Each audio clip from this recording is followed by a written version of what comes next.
안녕하세요. 다시 한 번 거듭 감사 말씀드립니다. 그 알찬 방송이 되도록 노력하겠습니다. 지금 시작하겠습니다.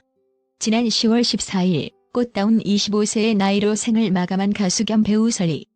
그녀의 안타까운 선택은 많은 사람들에게 큰 충격과 슬픔을 안겼다. 11월 17일 SBS 그것이 알고 싶다를 통해 설리의 죽음이 또 한 번 재조명됐다. 연예인 설리 아닌 인간적인 모습의 설리는 어땠을까? 여느 20대처럼 학구열 넘치는 평범한 학생. 그것이 알고 싶다에 따르면 설리는 생전 교수들의 허락을 받은 뒤 몇 학기씩 사회과학대학 수업을 청강했다. 해당 대학교 관계자는 그 전에 학기 수업은 한 학기 내내 참여한 것으로 알고 있다고 말했다. 학구열 넘쳤던 설리는 수업 때 항상 맨 앞줄에 앉았다. 이 관계자는 이 학교가 연예인으로서 대접하지 않고 하나의 사람으로 대접하는 문화가 생기지 않았냐. 그것을 굉장히 고마워한다는 이야기를 들었다고 전했다. 솔직하고 꾸밈없는 성격. 한 방송에서 설리는 실제 성격은 어두운데 연예인이기 때문에 밝은 척을 해야 할 때가 많다는 말과 함께 그래도 눈치를 보면서 살고 싶지는 않다고 말했다. 설리의 솔직한 성격을 대변하는 말이었다. 절친 배우 김선아도 설리에 대해 털털하고 꾸밈없다. 보기에는 공주님 같은데 실제로는 꾸미지도 않고 트레이닝복만 입는다. 성격도 꾸밈없다고 밝힌 바 있다. 공개 연애 발언을 보면 설리가 얼마나 솔직한지를 알 수 있다.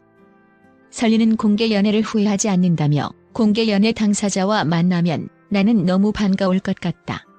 가장 내 편이었던 사람을 만나는 것이지 않느냐. 그러니까 가족 같을 것 같다. 밥을 사줄 것 같다고 말한 바 있다. 고통 속에서도 배려하는 삶. 설리가 사망한 뒤 생전 그녀가 악플에 시달리고도 악플러를 배려하느라 선처를 했던 일화가 재조명됐다.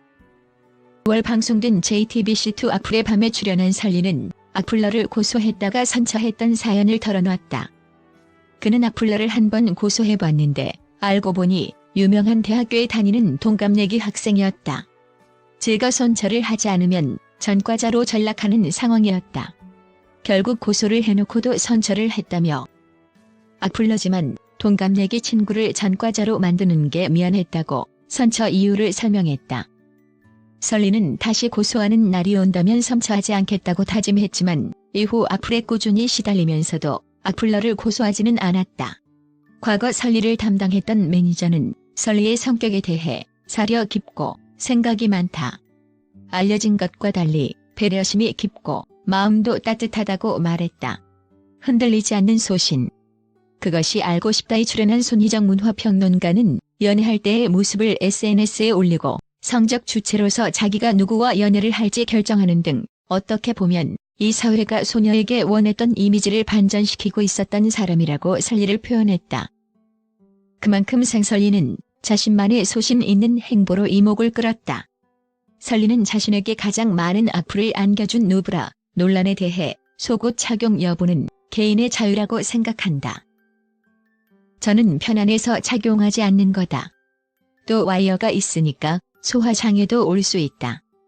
그리고 전 안 입는 게 자연스럽고 예쁘다라며 브래지어는 액세서리라고 생각한다고 밝혔다. 한 연예 관계자는 설리가 자신을 스태프들한테 트러블메이커라고 소개를 했었다고 말해 눈길을 끌었다. 몹시 슬펐다는 말도 덧붙였다. 자신을 바라보는 시선을 알고 있던 설리였다. 하지만 굽히지 않았다. 설리는 소신을 방증하는 글귀를 SNS에 게재하기도 했다. 해당 글에는 별난 사람이라고 낙인 찍히는 것보다 순종이라는 오명에 무릎 꿇는 것을 더 두려워하십시오. 가시밭길이더라도 자주적 사고를 하는 이의 길을 가십시오라는 내용이 담겼다. 설리의 행보에 관해 그의 지인인 지빈 씨는 설리는 이렇게 행동하는 게 본인이 할 수 있는 설리로서 내비칠 수 있는 영향력이라고 생각했었던 것 같다. 파장이 있긴 했지만 그걸 통해서 용기를 얻은 친구들도 있었다고 생각한다. 이게 설리가 상처를 받으면서까지 이야기를 한 이유가 아닐까 싶다고 말했다. 한편 SM엔터테인먼트는 설리의 발인 이후 설리를 처음 만난 날을 기억합니다.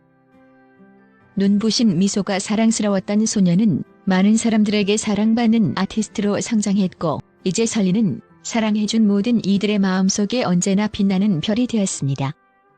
그녀가 보여준 아름다운 모습과 따뜻한 마음을 잊지 않고 영원히 간직하겠습니다라고 고인을 애도했다.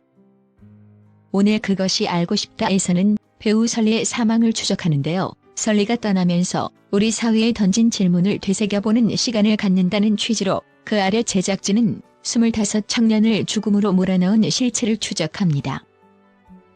설리에게 실제로 악플을 달았던 악플러들과의 인터뷰를 진행하고 안 좋은 루머를 생산하거나 자극적인 기사를 쓴 방송과 언론의 문제를 지적할 예정이라고 하는데요.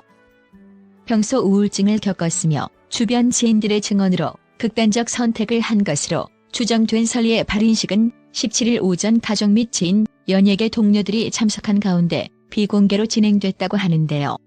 설리의 안타까운 죽음 소식에 팬분들의 소리를 들을 수 있었고 같은 연예계에서 같이 활동한 분들에게도 깊은 마음을 느꼈습니다. 언론이라 불리는 이들이 상업적인 목적으로 만들어낸 자극적인 기사들, 그리고 이 폭력적인 공간에 몰려들어 루머를 만들어내거나 침묵하며 공유하는 사람들. 두 번 다시는 이러한 일이 발생하면 안 된다고 생각합니다. 오늘 방송될 그 아래서 설리가 떠나면서 우리가 알아야 할 점에 대해서 방송한다고 합니다. 죽음을 몰아넣은 그 실체가 무엇이고 우리 한국 사회에서 남긴 질문에 대해서 풀어나간다고 합니다.